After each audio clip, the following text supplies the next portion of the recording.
And step number 1 is posture. So it's making sure we get the body in the right position.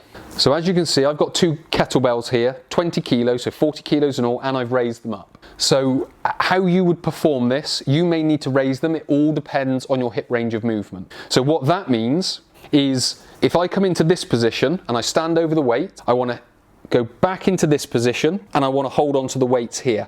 I want to be able to maintain neutral posture through the spine. And the reason I want to be able to hold my neutral posture through the spine is because it's going to spread the load out. If I come into this position and I round, this is now going to concentrate load around my spine. That's going to put my spine at greater risk of injury. If I come into this position, I'm spreading it out around the torso, which is reducing the risk of injury to the spine. Now, again, it depends on the weight that one is lifting. If you're not used to lifting 40 kilos, I wouldn't recommend doing it, because even if you come into this position, you're putting your back at greater risk because your muscles aren't conditioned to it. So we need to get the appropriate weight first, which is why I introduced it in part number 1. So we come into this position and we get that neutral posture through the spine. We want to be able to keep the shins vertical.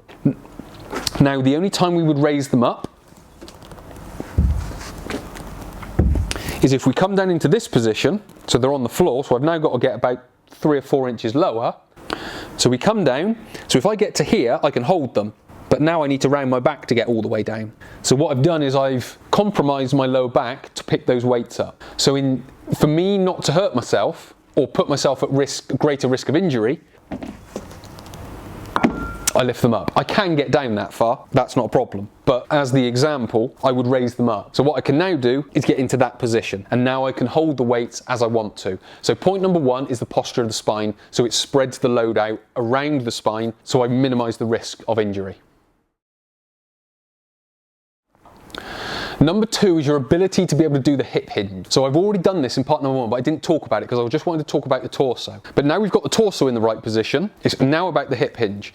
So we come into this position and we go back at the hips. So what I'm not doing when I go down, I'm not bending at the knees. My knees bend, but not because my knees need to bend. My knees bend because my hips go back. So my shins stay vertical, I push my hips back and my body comes over. That gets me in the position that I want to be able to lift. And then I basically just do the reverse as I come back up. So it's hip hinging, that helps us maintain this posture, it helps us maintain this posture. We're then able to hold on to the weight, and then we're able to lift up.